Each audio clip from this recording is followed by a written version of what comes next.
জামায়াতে ইসলামের নেতৃত্বাধীন ১১ দলীয় জোটের ৭৭ জন এমপি সংবিধান সংস্কার পরিষদের সদস্য হিসেবে শপথ নিয়েছেন। এই ৭৭ জনের কাজ কি হবে?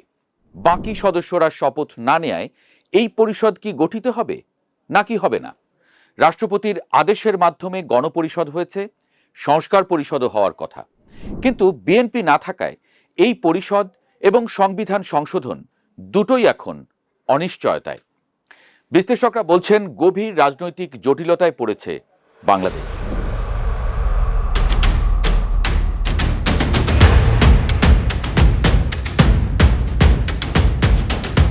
বিএনপি জোটের ২১২ জন এবং স্বতন্ত্র ৭ জন এমপি সংবিধান সংস্কার পরিষদের সদস্য হিসেবে শপথ নেননি, অথচ জামায়াত জোটের ৭৭ জন এবং ইসলামী আন্দোলনের একজন সহ মোট ৭৮ জন এমপি দ্বিতীয় শপথটা নিয়েছেন।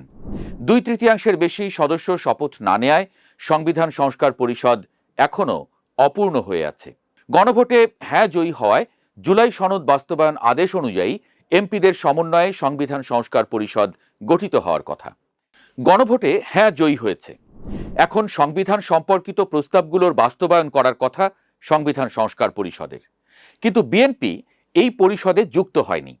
এর ফলে সংবিধান সংস্কার বাস্তবায়নের প্রক্রিয়াটি ঝুলে গেল আদতে।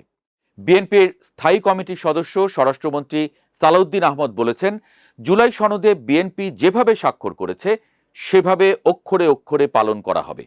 ১.৫ বছর ধরে দীর্ঘ আলোচনার মাধ্যমে ৮৪টি সংস্কার প্রস্তাব নিয়ে তৈরি হয় জুলাই সনদ।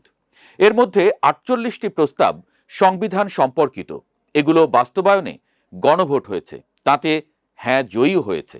প্রধানমন্ত্রীর ক্ষমতা কমানো, রাষ্ট্রপতির ক্ষমতা বাড়ানো, দ্বিকক্ষ বিশিষ্ট সংসদ, সাংবিধানিক প্রতিষ্ঠানের নিয়োগ সরাসরি সংবিধানে যুক্ত করার মতো বেশ কিছু গুরুত্বপূর্ণ সংস্কার প্রস্তাব আছে জুলাই সনদে।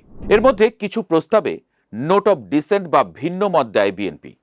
নির্বাচনী ইশতেহারেও বিএনপি জানায় তারা জুলাই সনদে যেভাবে একমত হয়েছে সেভাবেই বাস্তবায়ন করবে।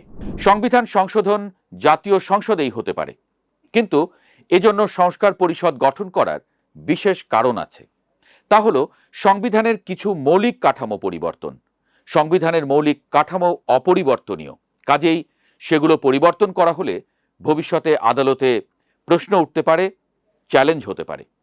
তাই গণভোট ও আলাদা পরিষদ গঠনের মাধ্যমে এগুলো যুক্ত করার কথা বলা হয়েছিল, কিন্তু বিএনপি এই পরিষদে যুক্ত না হয় এটা নিয়ে প্রশ্ন তৈরি হলো।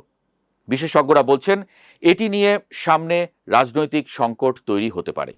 অন্তর্বর্তী সরকার গঠিত নির্বাচন ব্যবস্থা সংস্কার কমিশনের প্রধান এবং জাতীয় ঐক্যমত্য কমিশনের সদস্য ডক্টর বদিউল আলম মজুমদার বলেছেন, বিএনপির প্রতিনিধিরা সংবিধান সংস্কার পরিষদের সদস্য হিসেবে শপথ না নেয়ায় জটিলতার সৃষ্টি হলো। বিএনপি অবশ্য বলছে এই জটিলতা সৃষ্টি করেছে ডক্টর ইউনূস সরকার। তারা যে আদেশ জারি করেছে সেই আদেশ জারির এখতিয়ার রাষ্ট্রপতির নেই, কিন্তু কৌশলগত কারণে বিএনপি গণভোট মেনে নিয়েছে, কারণ গণভোট না হলে জাতীয় নির্বাচনই হচ্ছিল না। প্রশ্ন হলো, কৌশলগত কারণে হোক কিংবা অন্য যে কারণেই হোক, দেশের সংখ্যাগরিষ্ঠ ভোটার গণভোটে রায় দিয়েছে। গণভোটে দেশের মানুষ পরিষ্কারভাবেই বিএনপির নোট অব ডিসেন্টের বিরুদ্ধে রায় দিয়েছে। কাজেই এখন যদি বিএনপি বলে তারা নোট অব ডিসেন্ট অনুসারে কাজ করবে, তাহলে তা জনরায়ের বিরুদ্ধে অবস্থান নেওয়া। সরকার যদি নিজেকে জনরায়ের গণতান্ত্রিক সরকার দাবি করে, তাহলে গণভোটের জনরায়ও মেনে নেয়ার কথা। এখানেই বিএনপি আরেকটি তত্ত্ব হাজির করেছে, তা হলো গণভোটের পদ্ধতিতে ভুল ছিল। 4টি প্রশ্নের একটি উত্তর থাকায় কেউ একটি প্রশ্নে একমত হলেও তাকে হ্যাঁ ভোট দিতে বাধ্য হতে হয়েছে। 4টি প্রশ্নের জন্য 4টি ভোট দেওয়ার সুযোগ থাকলে রায় হয়তো ভিন্ন হতো। বিএনপির দাবি যৌক্তিক, কিন্তু প্রশ্ন হলো যারা শপথ নিয়েছেন তাদের কি হবে? সিইসির যদি শপথ পড়ানোর সাংবিধানিক অধিকার না থাকে, তাহলে সিইসি তো সংবিধান লঙ্ঘনের মতো গুরুতর অপরাধ করে ফেললেন, কারণ তিনি অলরেডি শপথ পড়িয়ে ফেলেছেন। শুধু সিইসি নয়, অন্য নির্বাচন কমিশনাররাও সেখানে উপস্থিত ছিলেন।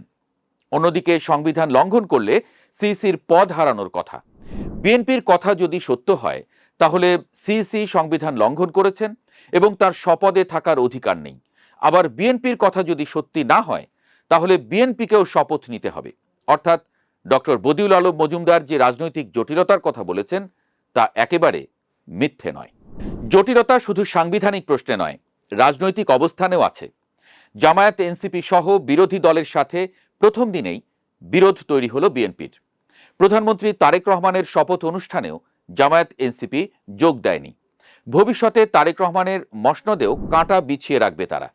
প্রায় 1/3 আসন নিয়ে সংসদে শক্তিশালী বিরোধী দল জামায়াত জোট। সারা দেশে তাদের সাংগঠনিক শক্তিও অনেক মজবুত। একই সাথে দেশের সব বিশ্ববিদ্যালয়ের ছাত্র সংসদও তাদের নিয়ন্ত্রণে। লড়াইটা যদি সংসদে না হয়ে রাজপথে হয়, সেক্ষেত্রে রাজপথের লড়াইয়ে জামায়াত জোটের সাথে টিকে থাকা বিএনপির জন্য কঠিন হতে পারে। জটিলতার ডালপালায় আরেক সংকট, ডক্টর খলিলুর রহমান। 2025 সালে ডক্টর খলিলুর রহমানের সাথে সেনাপ্রধান জেনারেল ওয়াকারুজ্জামানের বিরোধ প্রকাশ্যে আসে। প্রধানত রাখাইন হিউম্যানিটেরিয়ান করিডোর প্রস্তাব নিয়ে উদ্ভূত পরিস্থিতিতে এই বিরোধ তৈরি হয়।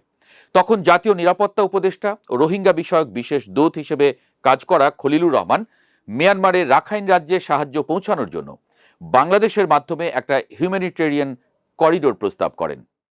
এপ্রিলের শেষে ডক্টর খলিলের এই প্রস্তাবের কয়েকদিন পর 21শে মে সেনা দরবারে জেনারেল ওয়াকারুজ্জামান বলেন, নো ব্লাডি করিডোর বিজনেস। তিনি আরও বলেন, এমন বড় সিদ্ধান্ত অনির্বাচিত অন্তর্বর্তীকালীন সরকার নিতে পারে না, শুধু নির্বাচিত সরকার সেটা নিতে পারে। পরিণতিতে খলিলুর রহমান পরে পিছু হটেন এবং বলেন যে কোনো করিডোর নিয়ে আলোচনা হয়নি বা হবে না।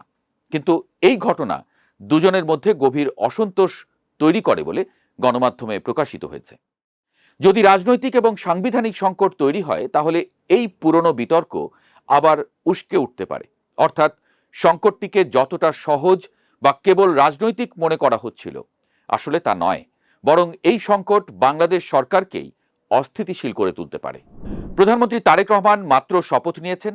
তিনি দায়িত্ব গ্রহণের শুরুতেই যদি এ ধরনের চ্যালেঞ্জের মুখে পড়েন, তা জটিলতা আরও বাড়াবে। তবে আশার কথা, তারেক রহমান ঠান্ডা মাথার মানুষ। তিনি পরিস্থিতি সামাল দিয়ে দেশকে সঠিক পথে এগিয়ে নিয়ে যাবেন, এমনটাই আমাদের বিশ্বাস।